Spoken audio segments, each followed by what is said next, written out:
2 बार, 1 बार, 3 बार, जितने में तुम्हारा प्राण पोषण होता है थोड़ा थोड़ा ले ले, पर वो भगवद अर्पित करके। सेवक जी महाराज कह रहे इसीलिए उनकी बुद्धि कच्ची रहती है।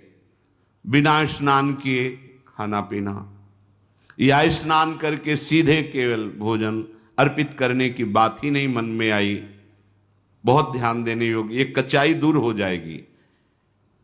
अनहाई अनर्पित जाए गटकत, अगर बिना प्रभु को अर्पित किए हुए पा रहे हो तो तुम कैसे वैष्णव हो, कैसे शरणागत हो? वही तुम्हारे को बंधन में बांध देगा, अर्थात तुम्हारी बुद्धि में वही स्फुरणा होगी जो मायाकृत भोगों में आकर्षण पैदा करके तुम्हारे हृदय में तृष्णा कामना की आग लगा देगी। अगर भगवद अर्पित प्रसाद है तो इन वासनाओं को नष्ट करता है। काहे को अपनी बुद्धि को भ्रष्ट करोगे? बिना भगवद अर्पित किए हुए जो भी पाया जाता है वो पाप पाया जाता है, ऐसा संतों ने कहा है, ऐसा भगवान ने भी गीता जी में कहा है। कितना समय लगता है? बहुत सहज बात है, आपको बहुत जल्दी है।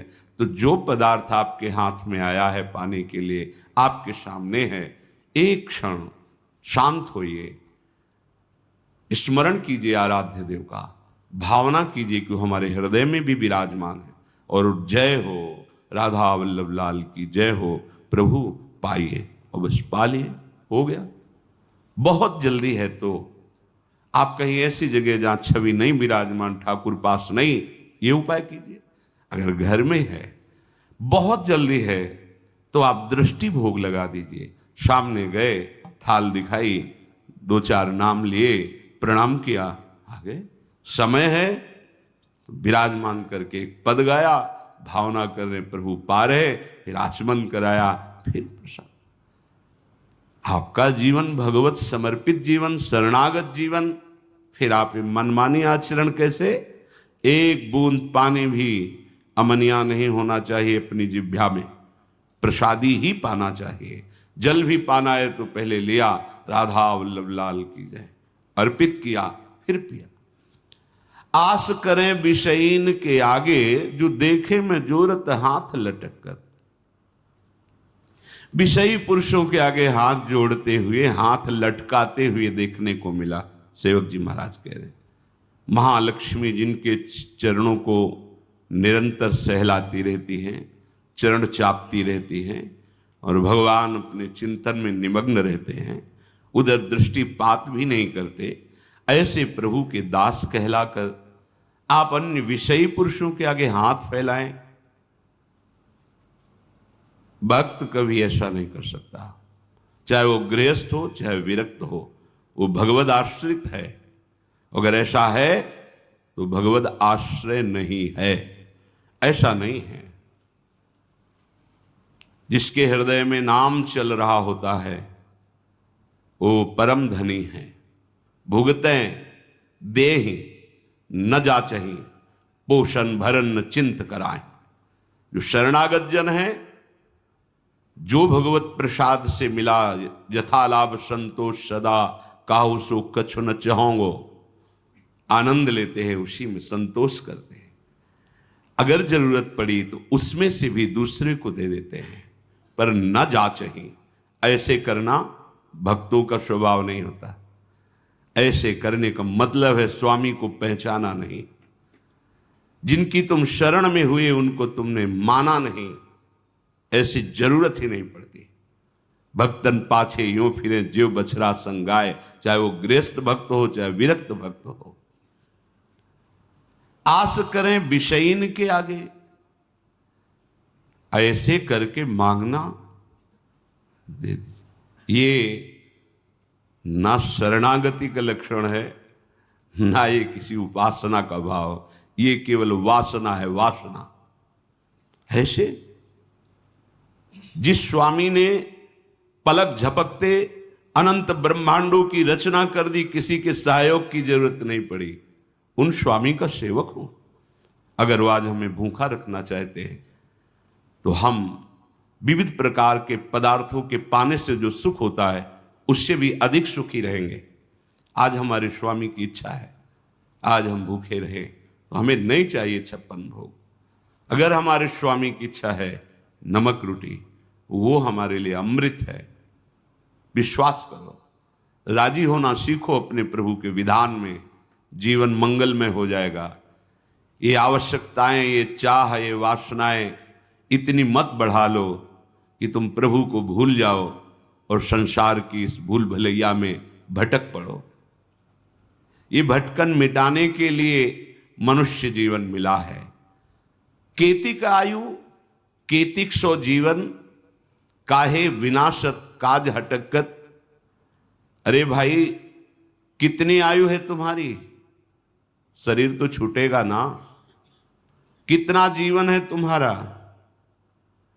इसे तुम कलंक लगा रहे हो शरणागति में, दूसरे के आगे हाथ जोड़कर मांग करके, अन्य भरोसा करके, अन्य आश्रय रख करके। कितना जीवन है तुम्हारा? और एक सिद्धांत बता दे, यदि आपने चालबाजी से, कपट से जीना सीखा है तो पूरे जीवन इसी से जी पाओगे, दूसरा रास्ता नहीं रहेगा। आपने मांग करके इधर उधर तो ऐसे ही जीवन व्यतीत होगा, वो आप निष्ठा तो वैसे जीवन व्यतीत होगा। तुम जैसे चाहोगे वैसे हरि तुम्हारी व्यवस्था करेगा। तुम्हारे मन में आया है कि बिना छल कपट झूठ चोरी के धन आदि नहीं आता, सुख सुविधाएं नहीं आती, तो नहीं आएंगी, तुम्हें वही करना पड़ेगा। तुम्हारी सोच है। अगर भरोसे पे हो गए जैसे हरि, तो आप दुख सुख के प्रभाव से रहित होकर आएंगे, दुख सुख उसके प्रभाव से रहित होकर परमानंद में निमग्न हो जाएंगे। इसलिए विचार करो, केतिक आयु केतिक जीवन, और ये जीवन मिला है भगवत प्राप्ति के लिए, तो काहे विनाशत काज हटकत। जो आपका प्रधान कार्य है भगवत आश्रय, भगवत प्रेम, क्यों उसका विनाश कर रहे हो? उस आश्रय का नाश क्यों कर रहे हो? किसी व्यक्ति के आगे हाथ जोड़कर वासनाओं की पूर्ति के लिए नहीं, भगवत भाव से तो सबको प्रणाम है, लेकिन आस रखकर, आस करें विषयीन के आगे। अगर आस है, ये नहीं, ये जीवन में कभी नहीं होना चाहिए, चाहे गृहस्थ हो चाहे विरक्त हो। भगवत आश्रय बिल्कुल, ये कच्चाई अगर नहीं छोड़ोगे तो आपको भगवदानंद का अनुभव नहीं होगा, और लगेगा कि कहते भी कि हम 20 साल से मंत्र जप रहे, 20 साल से शरणागत है, चलनी में गैया दुहै और दोष दैव को दे।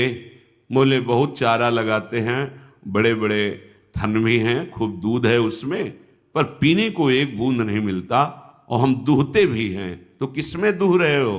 बोले चलनी में गैया दुहै, दैव दो, मेरे भाग्य में दूध नहीं बदा है, क्योंकि चलनी में गैया दुहै, दोष दैव को दे, हरिगुरु कहो न माने। ये तुम्हारी कच्चाई तुम्हें परमानंद से विमुख कर देगी। साधन करते हुए भी ये असाधन वृत्तियां भगवदानंद का अनुभव नहीं होने देती। हां, यदि हमें कोई भी शरीर निर्वाह की आवश्यकता है, कोई भी हमारी कर्तव्य पूर्णता की आवश्यकता है, तो हम अपने प्रभु से प्रार्थना करते हैं कि आप देख लेना, आपको जैसा लगे आप संभाल लेना। इस कर्तव्य कार्य के लिए ऐसी व्यवस्था चाहिए, नहीं है आप देख लो। हमारे जो भी हैं, हमारे आराध्य देव हैं, जैसे गोस्वामी जी कह रहे, बने तो रघुबर ते बने और बिगड़े तो भरपूर, तुलसी औरन ते बने ताबन वे पे दूर। हमें लगता है सबको याद होगा ये बात, सैकड़ों बार सुना तो याद होगा। तो याद होने से क्या है, जीवन में उतारिए इसको अपने आराध्य देव से, बस।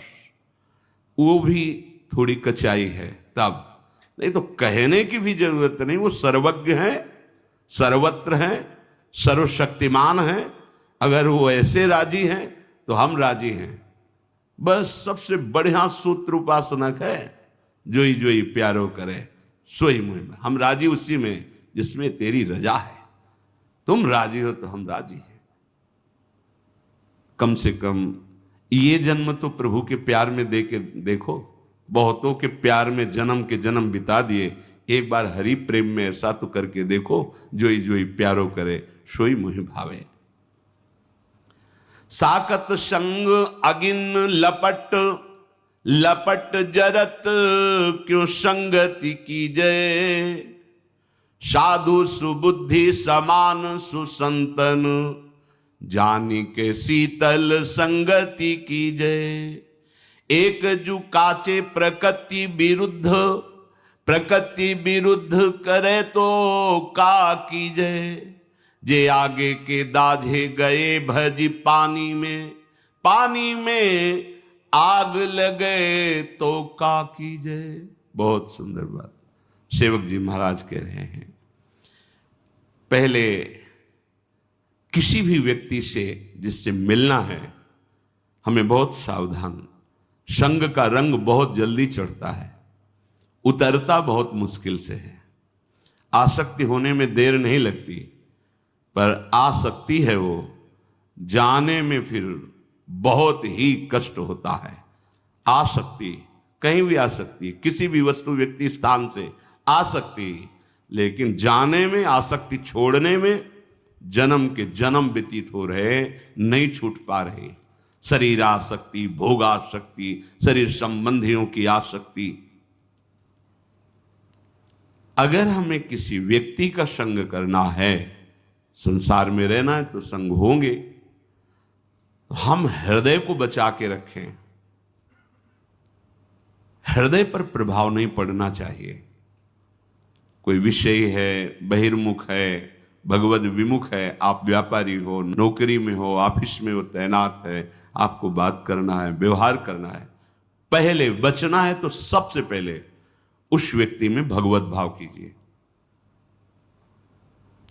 व्यवहारिक जिस कर्तव्य में लगे हो ठीक उतना उत्तर दीजिए, उसको बोलने दीजिए, अंदर से नाम जपिए, आपका कोई नहीं बिगाड़ सकता। अगर आप भगवत विमुख को भगवत भाव रहित तो हो करके संग करोगे तो कह रहे हैं आग की लपट है, तुम्हारे सारे सद्गुणों को जला देगी। एक दुर्गुण आया कि उसके भाई, काका, चाचा सब आ जाते हैं। एक दोष